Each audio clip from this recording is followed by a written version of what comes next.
Nah, itu rahim kita dimasukkan lewat bawah vagina. Next.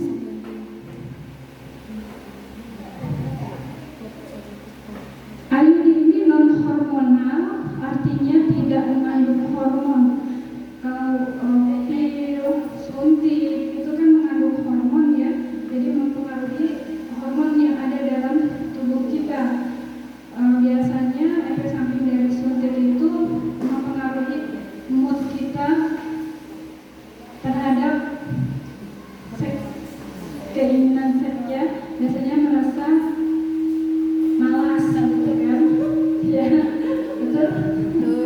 Nah, kalau IUD ini tidak mengandung hormon, tidak ada non hormonal. Ini fungsinya yaitu tadi untuk mencegah kehamilan dengan cara menghambat kemampuan sperma untuk masuk ke toga Fallopi. Jadi sperma yang masuk melalui hubungan suami istri itu dihambat oleh ini, jadi nggak sampai ke toga Fallopi atau ke dalam sel telur kita. Kemudian mempengaruhi fertilisasi sebelum pun mencapai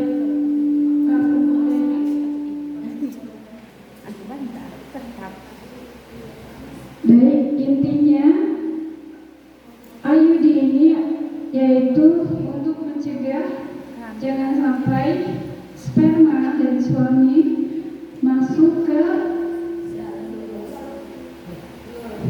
ovum ya, bertemu dengan ovum, jadi mencegah pertemuan antara sperma dan ovum sehingga tidak terjadi pembuahan atau kehamilan seperti itu. Next.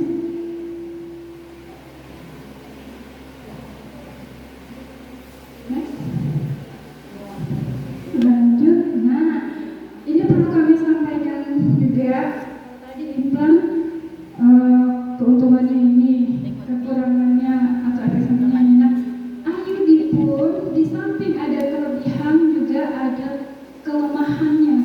Kelebihannya apa? Keuntungannya apa?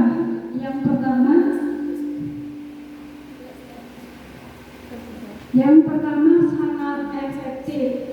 Sangat efektif di sini artinya tidak repot, tidak merepotkan kita kalau pil tiap hari kita harus minumnya. Kalau suntik ya bulan atau 3 bulan sekali. Nah, kalau IUD itu cukup hanya dipasang 1 kali dan daya gunanya sampai, ada yang tahu berapa? 3 tahun. Ya, 5. Berapa lagi? 8. Ada lagi? 10. IUD? 8. Iya, tergantung jenis IUD-nya. Ada yang 5 tahun, ada yang 8 tahun, bahkan ada yang 10 tahun. Biasanya yang di Kayu Utara yang digunakan oleh para pekerjaan di Kayu Utara yang jangka sampai 8 tahun, sampai 8 tahun rata-rata. Nah, kemudian ini merupakan metode jangka panjang, jadi cukup hanya 1 kali kita pasang, baru 8 tahun kemudian kita kalau ingin kita cabut gitu. Walaupun pokoknya kalau sudah 8 tahun sesuai dengan tanggal pemasangannya dicabut oleh bidan. Tapi kalau tadi seperti implan, kalau sebelum 8 tahun kita ingin punya anak lagi, bisa enggak? Bisa enggak, Bu? Bisa dicabut sebelum waktunya kalau misalnya kita ingin ada rencana untuk hamil lagi. Kemudian keuntungannya tidak mempengaruhi hubungan seksual, kemudian tidak mempengaruhi kualitas ASI sama dengan implan tadi. Dapat dipasang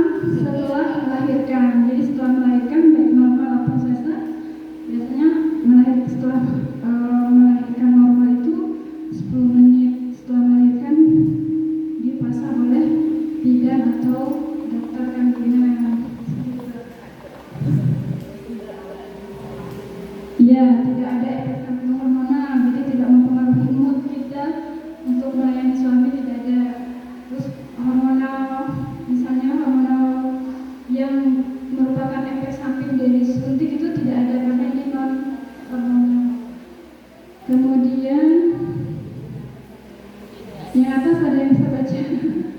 Silau. Ya? Hah?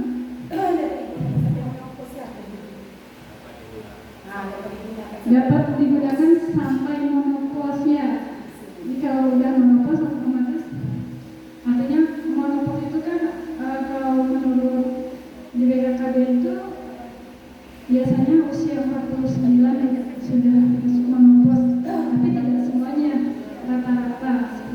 Jadi ini bisa digunakan sampai di atas menopause. Kalau sudah menopause udah tidak usah pakai ada lagi ya.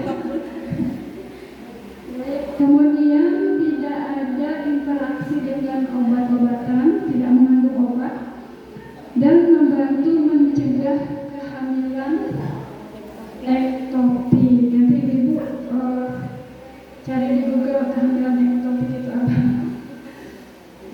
Lanjut. Next.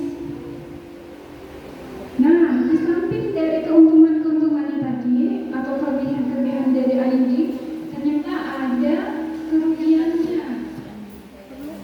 Perlu ibu-ibu ketahui juga nih kerugiannya apa pakai IUD ini agar nanti tidak kaget ketika efek sampingnya itu ada ketika setelah pasang IUD.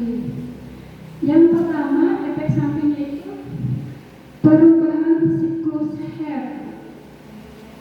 Head lebih lama dan banyak pendarahan atau spotting antar menstruasi saat head lebih sakit.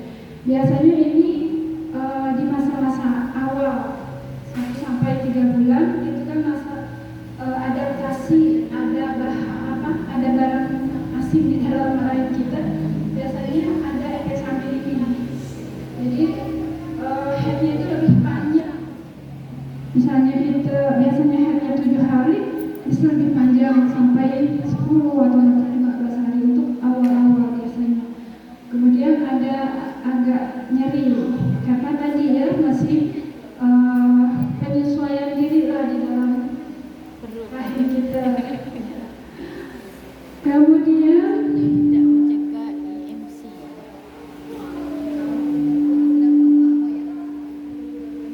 komplikasi lainnya merasakan sakit.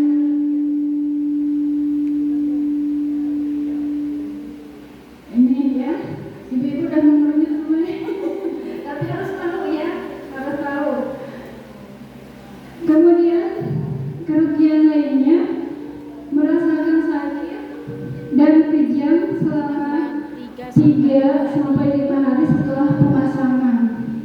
Pendarahan berat pada waktu head atau diantaranya yang memungkinkan penyebab anemia Mati lampu.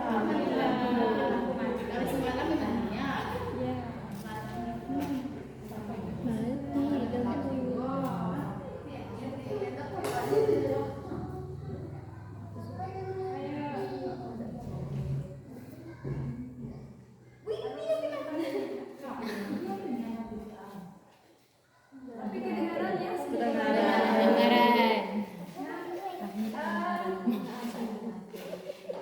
Efek samping atau kerugian yang kedua tadi merasakan sakit dan kejang selama 3 sampai 5 hari setelah pemasangan. Kemudian pendarahan berat pada waktu head atau diantaranya yang memungkinkan penyebab anemia. Biasanya sebelum pemasangan IUD itu biasanya diperiksa terlebih dahulu oleh bidan apakah kondisi tubuhnya memungkinkan untuk dipasang IUD seperti itu. Kalau dia anemia biasanya ditunda, jangan dipasang dulu sebelum tekanan darahnya stabil atau normal seperti itu. Agar untuk mencegah ini tadi anemia atau pendarahan. Kemudian tidak mencegah IMS termasuk HIVS. Artinya bagi orang yang memiliki penyakit IMS atau penyakit kelamin menular itu memakai IUD tidak bisa mencegah. Misalnya pasangannya atau suaminya ada penyakit kelamin, kita pakai IUD nggak bisa mencegah, kecuali kalau kondom yang double itu double proteksi, artinya perlindungannya tuh 2 kali gitu kan, pakai kondom bisa untuk mencegah. Tapi kalau IUD enggak. Ketika misalnya suami pasangan itu HIV/AIDS atau mempunyai penyakit menular, tetap akan tertular ke istri walaupun pakai IUD. Kemudian tidak baik digunakan pada perempuan dengan ISDS. Biasanya tadi sebelum pemasangan IUD, bidan akan memeriksa terlebih dahulu keadaan vagina perempuan atau ibu tersebut. Ketika vagina perempuan atau ibu tersebut ada penyakitnya, penyakit kelamin atau bahkan ada penyakit gangguan di kanker leher rahim, itu biasanya tidak disarankan atau bahkan tidak jadi untuk dipasang sebelum disembuhkan dulu penyakitnya. Karena kan IUD itu kan dipasangnya melalui vagina ya. Tapi kalau vaginanya bermasalah atau leher rahimnya bermasalah atau sudah ada penyakitnya, itu tidak dipasang, tidak boleh dipasang. Khawatir nanti makin parah. Kemudian penyakit radang panggul terjadi sesudah perempuan dengan IMS memakai AKDL. Tadi kan perempuan atau ibu yang memiliki penyakit kelamin kan tidak disarankan atau tidak boleh memakai AKDR. Salah satu penyebabnya kenapa? Karena ketika dipaksakan memakai IUD bagi ibu yang mempunyai penyakit kelamin akan berpengaruh pada peradangan di panggul.